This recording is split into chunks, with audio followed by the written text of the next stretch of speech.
What's going on, everybody? It is the one and only Q here from Retro Q Gaming. Remember me?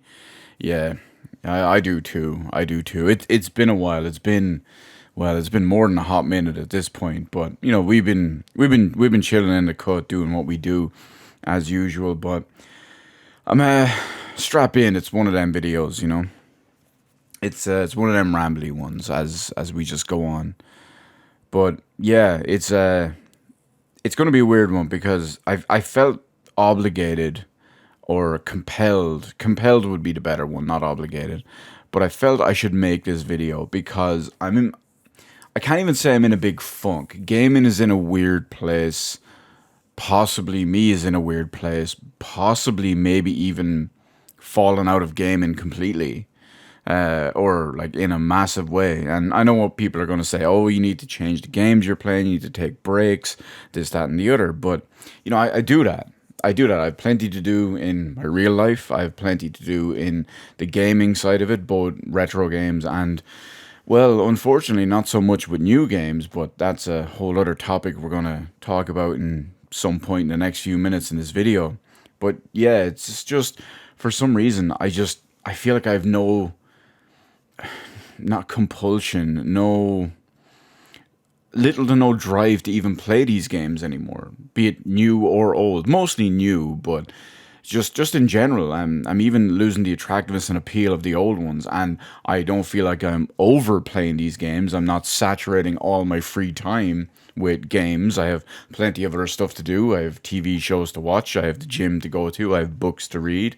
I've like car stuff and bike stuff to do. I have other real life stuff as well going on at the same time. I couple all of that with working the whole time, and yeah, it's a bit weird because, as everyone knows, I have unfortunately been very very slacking. I have not had the drive to make videos at all in the last like couple of months ish, maybe even longer. It just, I don't know, the whole gaming news thing just, it's progressive and progressively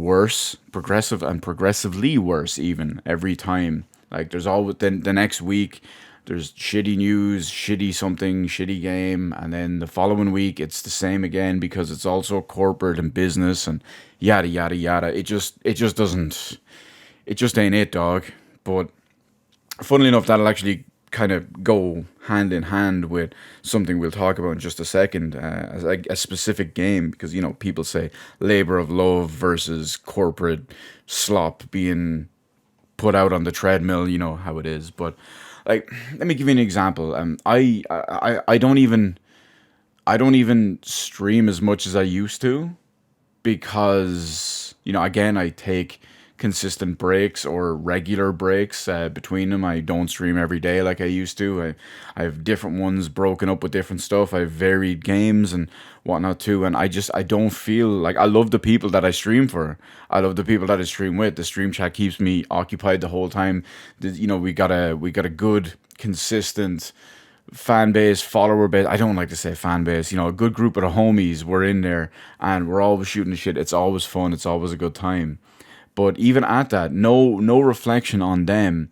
I just find myself with the drive to do it less and less. It's just because it involves gaming, it involves that kind of stuff.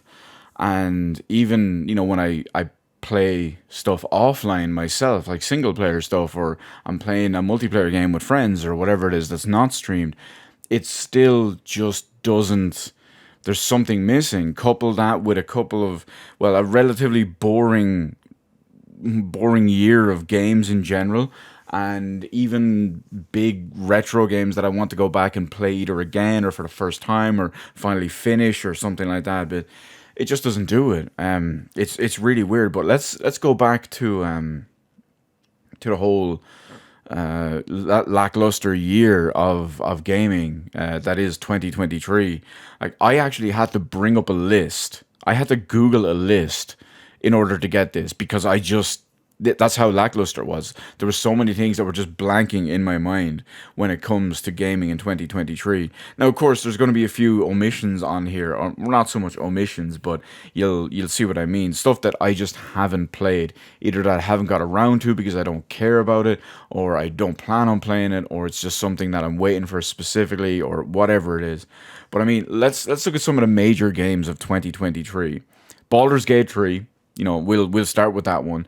I haven't got around to playing it yet. I did start it. I made the character creator and whatnot. I made it through there and saved it instantly without moving once I completed that. And yeah, but the big thing that goes back to the whole labor of love that I just felt like bringing up a few minutes ago, because that game has gotten like so many Game of the Year awards. It's been so well received.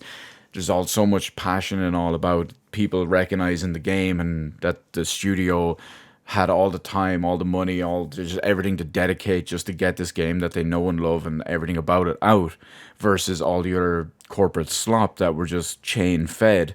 What's the old meme? Don't ask questions, don't think, just consume and get ready for new product or whatever it is. But yeah, that's one example. I can't say if it's a disappointment or not. I don't know. I haven't got into it yet.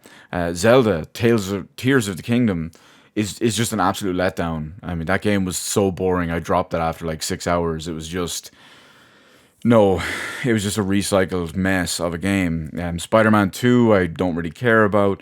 Alan Wake 2, this one was a big disappointment for me. I actually dropped it about, again, 5 or 6 hours into the game just because it just didn't do it for me. And that breaks my heart. I love Remedy games for the most part. I mean, Quantum Break is what it is, but everything else, I love Alan Wake. I love early Remedy games. There's so much in there. It had the potential to be something great, especially after all this time, but it just wasn't there. And then, you've got other stuff like Starfield, which I haven't got around to playing yet. There's the expansion pack for Cyberpunk. Again, we all know my thoughts on Cyberpunk and what I'm waiting for. Basically, I was holding off a couple more months from when they're going to release an eventual like, kind of Game of the Year edition or complete edition or whatever it is. A couple of months after that, they'll have all the fixes for it, for what's broken in both the main game and the expansion, and I just go from there and eventually play it. But I don't know. I mean, Starfield is pretty much the same thing. I was waiting for Starfield to. I wasn't going to play it at launch. It's a Bethesda game. You obviously want to wait a few months before you play that because it's going to be broken as shit. But yeah, you get the idea, and that brings up the problem. I mean, you got Resident Evil 4 remake. That's kind of it. We got the MGS Master Collection, which we're looking at here.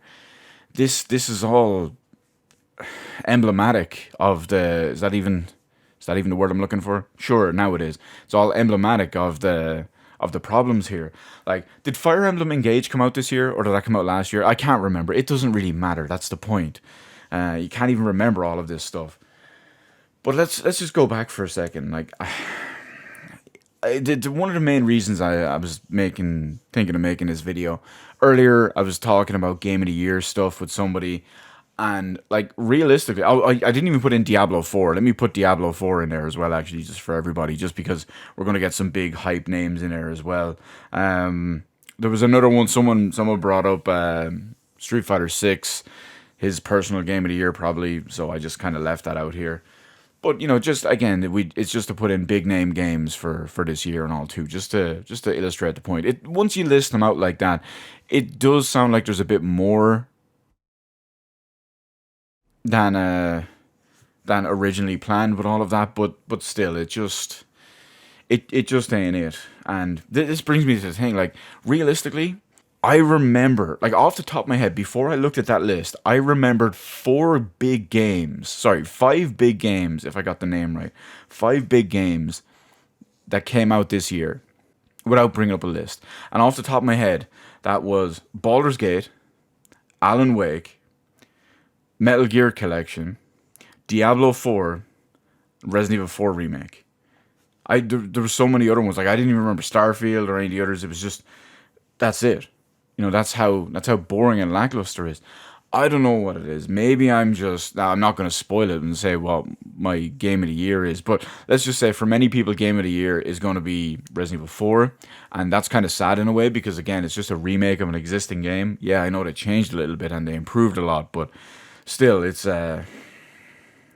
just when a remake of an existing thing or a remaster or a port collection, let's just say MGS, if that's your game of the year kind of thing, that's kind of skating, no? But I mean, there's not much we can do about that. Diablo 4 certainly wasn't it. That was a big letdown in a lot of ways. It's slowly improving, just like Diablo 3 did. But either way, that kind of doesn't matter, does it? It's just this is the problem.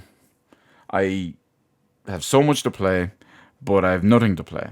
And it's not choice paralysis. We all know, for anyone who has big game collections out there, you all know about choice paralysis, where there's 10 things you want to play, there's 20 things you want to play, there's 50 things you want to play, but you can't decide which one it is. It's not even that. Sometimes it is that, but it's not even that. Because I just find myself less and less interested in it.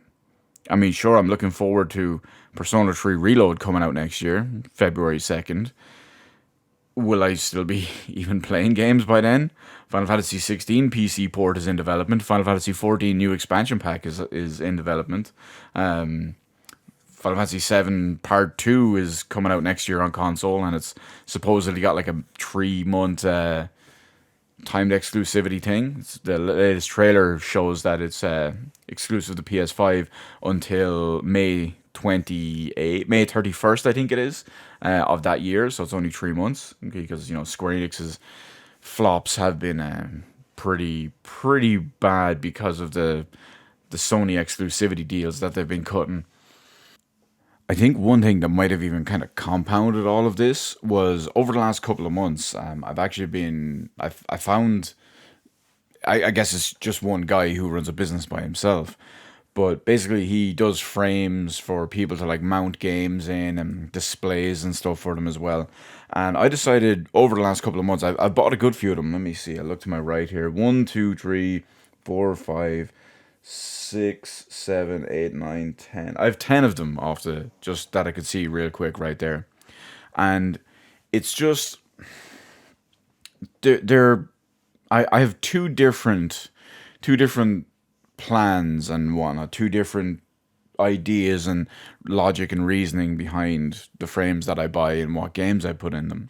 One, I have three specific frames that are so every year on my birthday, or with it, the idea is would be starting it on the birthday. This year it was kind of delayed about a week or two after, but typically, ever since we started streaming on Twitch, every year on my birthday, I would start a big important game, a big important playthrough for whatever reason. They've all been various different stuff. The first year was Legend of Dragoon, which is a criminally underrated RPG from the PS1 that I feel doesn't get enough love, and I hadn't played it in years, and I wanted to get it up there, and instead of the usual memes.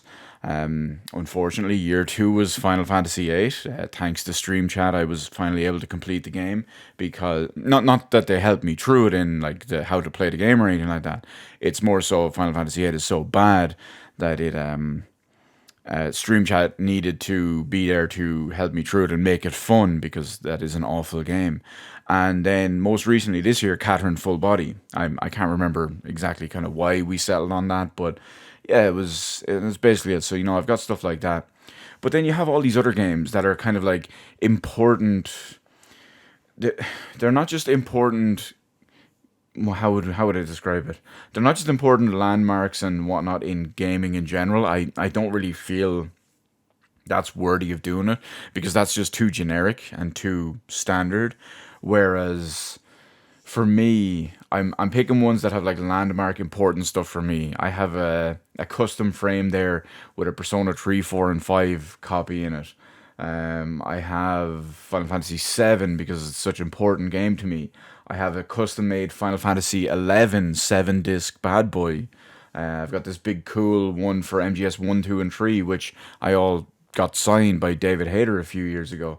There's a few others in there too. I mean, there's a bunch of stuff, and I've got more, plenty more in the works. Resident Evil Code Veronica is in there as well on the Dreamcast because that is such a big, important game to me for not just the Dreamcast, but in around that time period, it was one of the big things. It's so influential for me, and it's such a big part that was always there and always remembered. But when you see all of the, and I've got like one, two, I've probably got about maybe a dozen games just sitting here ready to be framed as well. Some of them will be multiple games in one frame, but you get the idea, maybe even more. And I'll probably end up, settling on a few more on top of that once these are done. These are kind of the tier one important ones. But once you just see it there framed in its glory, it kind of just makes you think, like, look back and was like, right, that is that chapter done. You think back to all the good times. Like, I've one of the, let's just say, no, I can't even say Final Fantasy 8. um let's see, what else do I have here that, okay, well, no, I can't go with Code Veronica. Let's go Breath of Fire 3. That's on my list. Breath of Fire 3 is there, that is going to be done soon. And it just makes me think, like, all the times I played, I remember growing up playing it with a friend of mine. He used to have a copy of it. We'd be down there in his grandmother's garage with, two small CRT TVs, and I'd bring my PS1 down. He'd have his PS1, and we just go from there. And I'd rent it. I remember my uncle renting at one point. It was one of the first times I played it. I might have actually been the very first time I played it. My uncle was staying up here for the night. Well, I said staying up here, staying where I was growing up, basically, because he lived in a different town, but it's the same town that I live in now, so that's why I was up here. But he was staying up here. He rented that. He spent a few hours playing it before he went out to his, I think it was his school reunion or college reunion or something like that.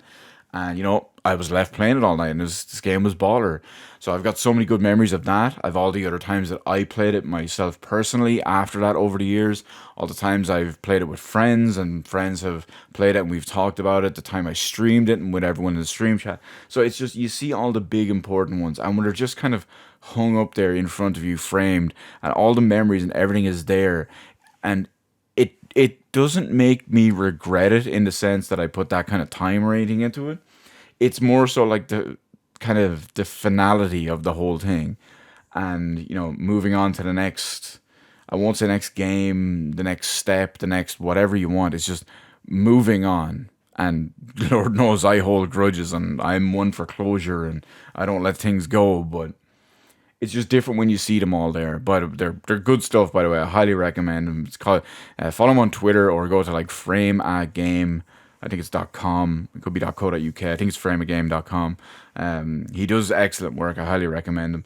But you get the idea. It adds into the philosophical side of it, in both the positive and negatives. But I don't know. I don't know what's a boy to do. I mean, all I can say is that this isn't the end. I'm not officially dropping everything. I'm not officially dropping gaming. I mean, I'm not gonna lie, I've had a couple of times over the last couple of weeks, if not couple of months, where I've wanted to just pack everything up, like literally just disconnect all my computers, disconnect all my monitors, just kind of stuff them off in a corner somewhere, and just not have them connected up, and just change a shitload of stuff completely. But I don't know.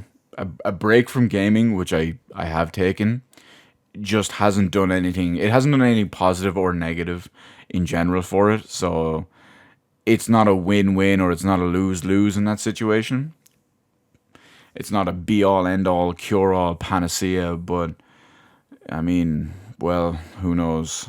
Who knows? So yeah, everything is going to be worse, and everything is going to be slower, and all that as well. I'm just kind of ranting and venting about all of this, just how disappointed I am as well, and how sad it makes me that my like main hobby for the vast majority of my life is now no longer providing me. I won't say any entertainment, but it's providing me extremely little, and very sparse. The very little amounts are coming in very sparsely, so It's not too happy. I'm sure everyone has had something similar to do it, but I don't know. Maybe that's just it for me. Maybe I'm coming up at the. Maybe I'm hitting the wall. You know, what am I, 37 and a half now? And yeah, maybe I'm finally hitting the wall. And that's actually really sad. I'm not happy about that. I still want to enjoy all of this stuff. I sit there, I have, everyone knows my game collection. I've posted videos and pictures of it before. Sometimes you'll get down and you'll just think, oh, I remember you pick up two or three games in your hand and you're like, oh yeah, I remember when this brought me so much fun. I remember playing this when I was 15 years old and this was happening in life and that was happening in life and this cool stuff was happening in game. But unfortunately, yeah, that, you kind of rely on that a bit. Well, I've been relying on that a bit too much because everything else has just been going off.